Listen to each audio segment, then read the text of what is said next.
Namaste. Welcome to another episode of Yamsok's ASMR.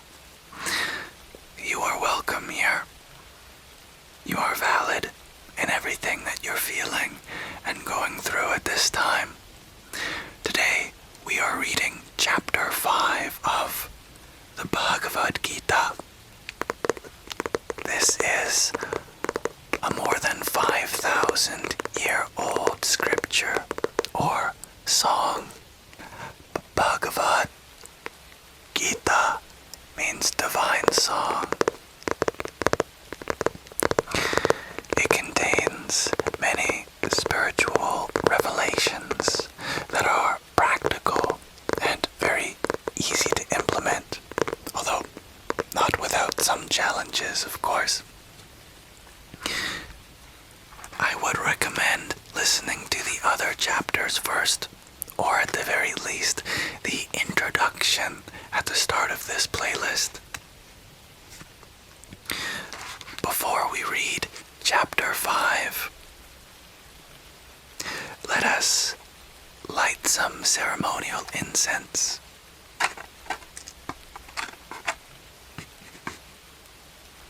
Here I have this lovely black and red incense stick.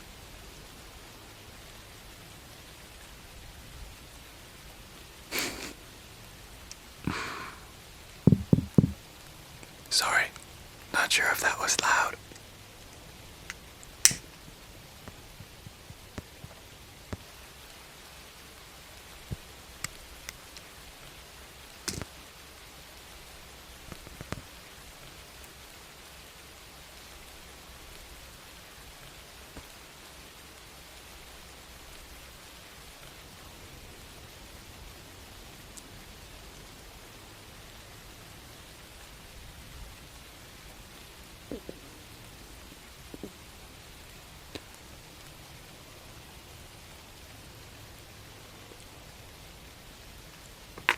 And we'll place it in this ornate incense holder.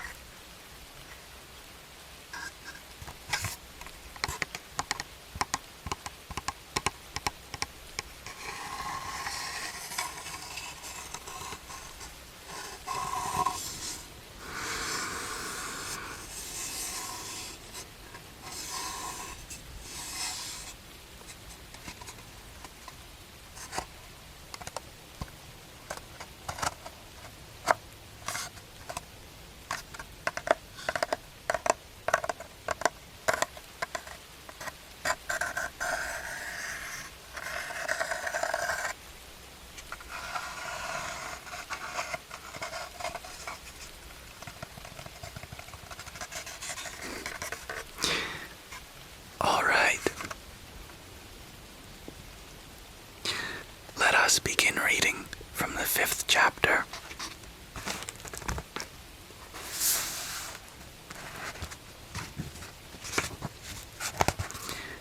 Here is chapter 3. Chapter 5, here we are. This chapter is on true renunciation. A very important chapter for us spiritual seekers. We are always told to let go, renounce the world, but what are we actually renouncing or letting go of? Here, Krishna clarifies to Arjuna. Some commentary. In chapter 3, the chapter on Karma Yoga, Lord Krishna says, "But one who rejoices in the self alone and is satisfied with the self has no material duty." However, throughout chapters 3 and 4, the 4th chapter was on Jnana Yoga, the yoga of knowledge, whereas Karma Yoga is the yoga of action. He advocates the performance of one's prescribed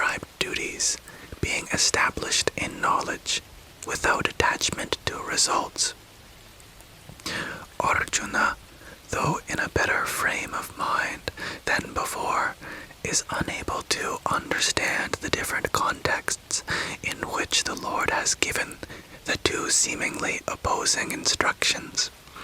Arjuna is confused, and so he requests the Lord to erase his perplexity.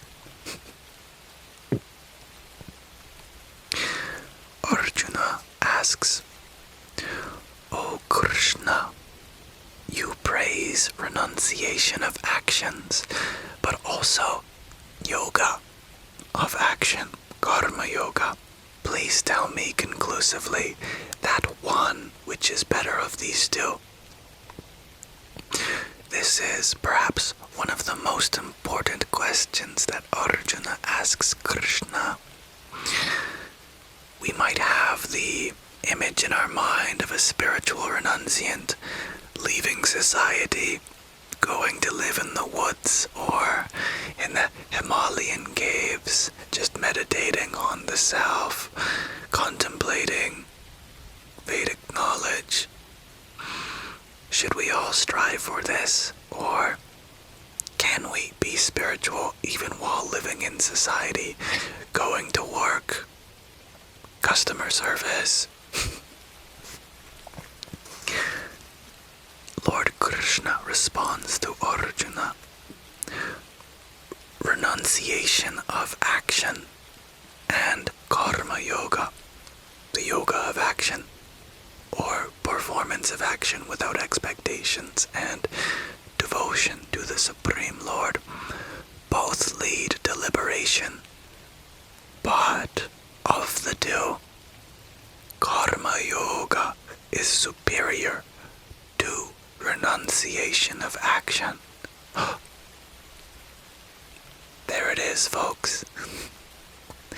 Doing one's duties, being a householder, but inwardly being spiritual, is the superior path to even the renunciant, the monk that leaves the world behind, even though they both lead to liberation.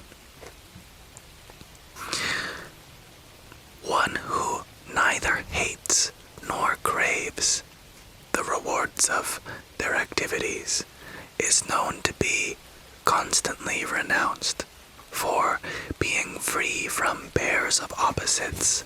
O Mahabaho, they are easily freed from bondage of material work.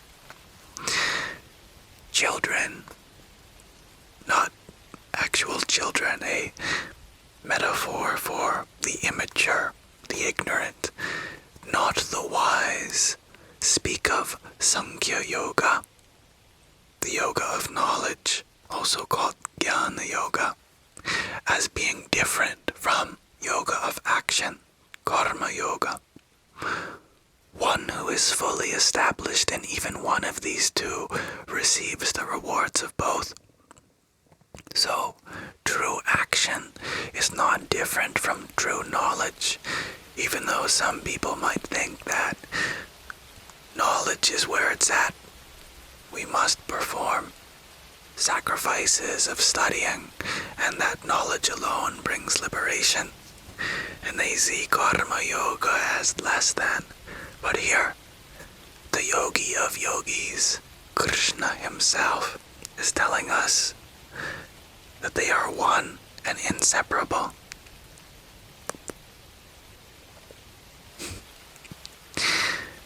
Krishna is sometimes called Yogeshwar, which means the Lord of Yoga.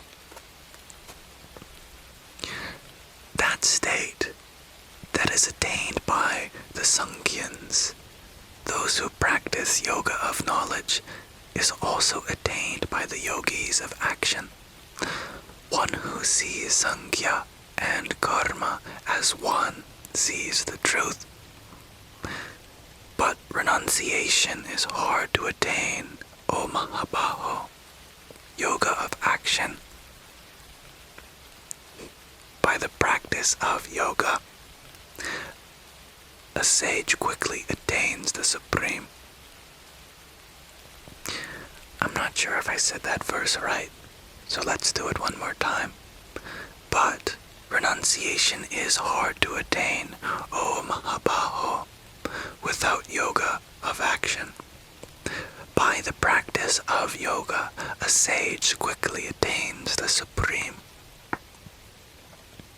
Engaged in yoga, a pure soul, being self-controlled, having control over their senses, and seeing their own self as the self of all beings. That is to say, being aware that all beings are also pure spirit souls, though performing actions is never tainted by the effects of karma. So, with this knowledge, it is possible to act even without being binded by karma.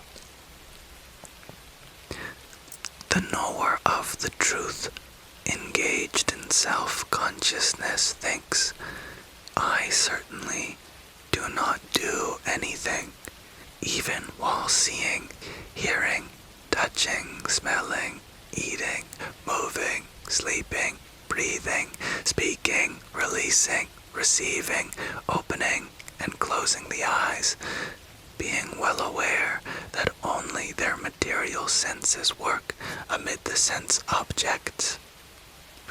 This sense of non-doership, I am not the one carrying out these actions.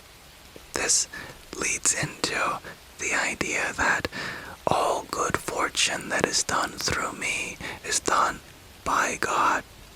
I cannot take credit for any of that action.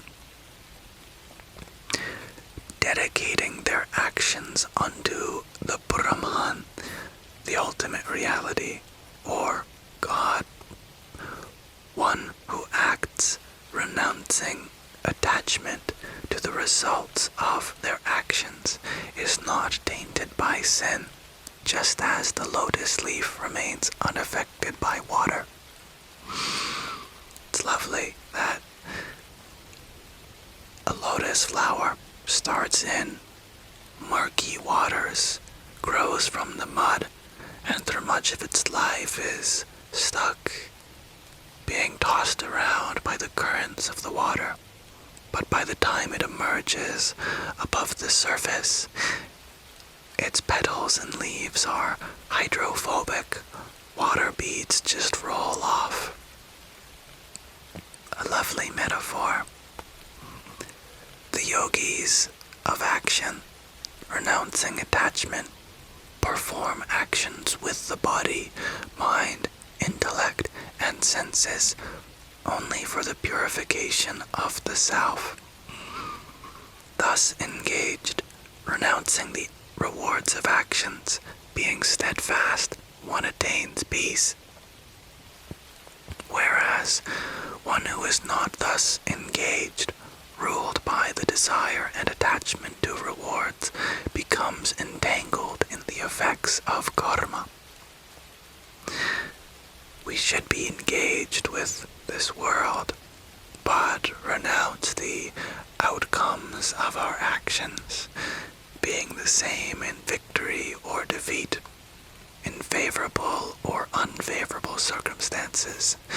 We do everything with a kind of reverence for our own self-purification. Mentally renouncing all activities and keeping the senses in control, the embodied one, the soul, resides blissfully in the city of 9 gates, neither working nor making others work. Here we have a very cryptic verse. The embodied one, the soul, resides blissfully in the city of 9 gates. What is the city of 9 gates? Actually, it's very funny. It's a metaphor for our body, which has 9 holes. We have 2 ear holes, 2 eyes, 2 nostrils, that's 6. A mouth, you know what, down there, making 8. And then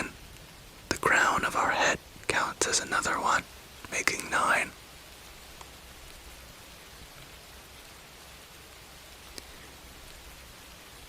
Neither God creates, for the people of the world, agency, the illusion of being doers of actions, nor does he cause them to do activities, nor does he entangle them in the rewards of their actions, but it is material nature that acts. The Lord does not accept anyone's sin, and not even virtue, as taking account of one's vice and virtue is the function of karma and not God. Knowledge is eclipsed by ignorance, thereby beings are deluded.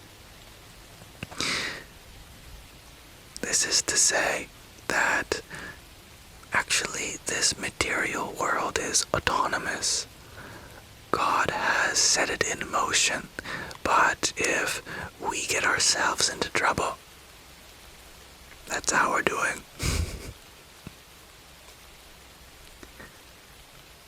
But whose ignorance is destroyed by the knowledge of the self, being the soul, the knowledge, like the sun, reveals to them the Supreme. Those whose intelligence is immersed in that, the Supreme God, soul is one with that, faith is given to that, who have taken that as the supreme goal, their sins being cleansed through knowledge, reach the state of no return, liberation from material births and deaths. Our sense of self is no longer dependent on the world. The wise sages, endowed with knowledge and humility, look with an equal eye upon a Brahmin, a learned person of the highest caste or class, a cow, an elephant, a dog, and even an outcast, the different grades of lower creatures. That is to say, we don't concern ourselves with the differences that are on the surface between all these beings in the world. We consider ourselves with the soul that pervades all of them, that uniting consciousness that we all have. Birth has been conquered by attainment of liberation, even here in this world, by those whose minds are established in equanimity.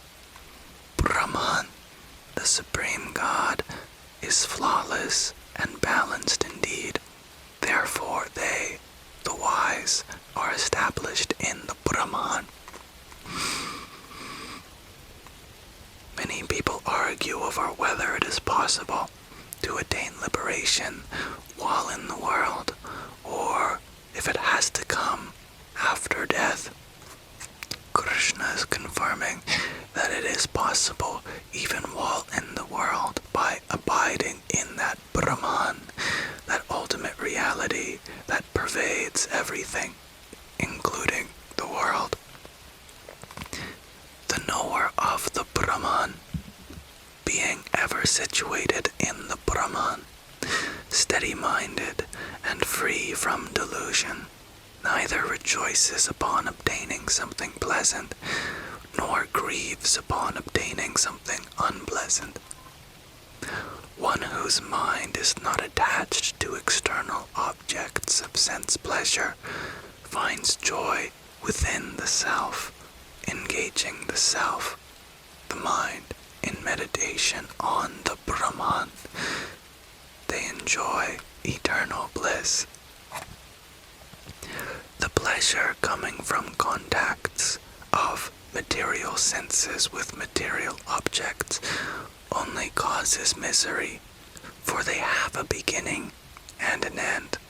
O Kaunteya, the wise do not delight in them. material life has so many pleasures, and although they do give rise to momentary happiness, it is only a temporary experience.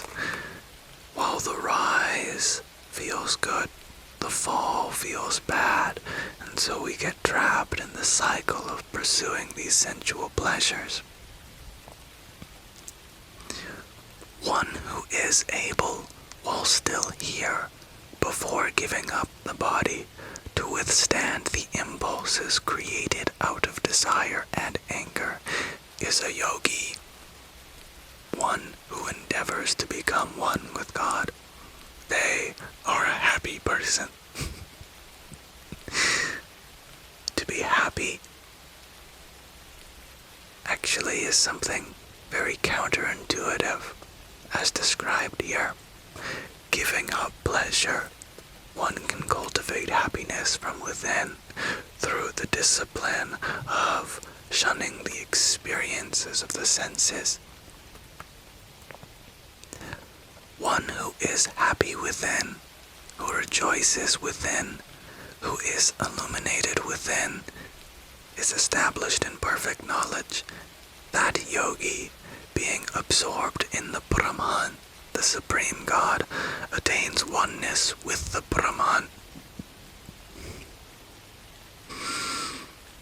Those sages whose sins have been annihilated, who are free from doubts, whose senses are in control, who contribute to the welfare of all beings, achieve liberation in the Brahman. Those ascetics who are free from material desire and anger, who are self-controlled and self-realized, having knowledge of the soul, are soon liberated in the Brahman. Shutting out all external contacts with sense objects, fixing their vision between the two eyebrows, and making even the inward and outward breaths moving within the nostrils, controlling the senses, mind, and intelligence, the sage aiming at liberation, free from desire, fear, and anger, verily attains everlasting liberation. This is the meditation which is recommended by Krishna.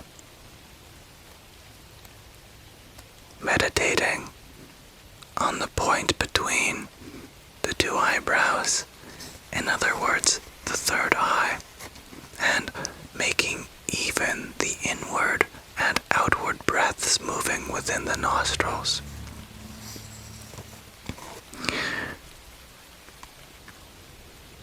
One who knows me as the ultimate enjoyer of all sacrifices and austerities, the Supreme Lord of all worlds, and the friend of all beings, attains peace through liberation.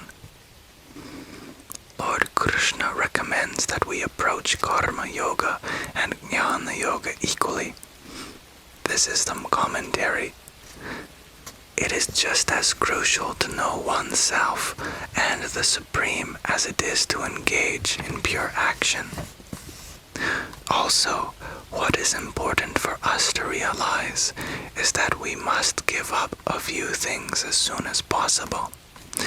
A desire for objects that provide temporary and impure material pleasures to the senses, a desire for the rewards of actions, thinking of ourselves as bodies, and thus nurturing false ego and considering ourselves as the controller, and succumbing to negative mental attributes like anger. This, not the abdication of responsibility, is true renunciation. We must keep our sights set on our ultimate aim of transcending the material world, always maintaining a steady image of Krishna in our minds, seeing him everywhere and in everything as a result, our material lives shall be filled with peace and happiness, and we shall be ready to enter our next lives in Krishna's divine abode.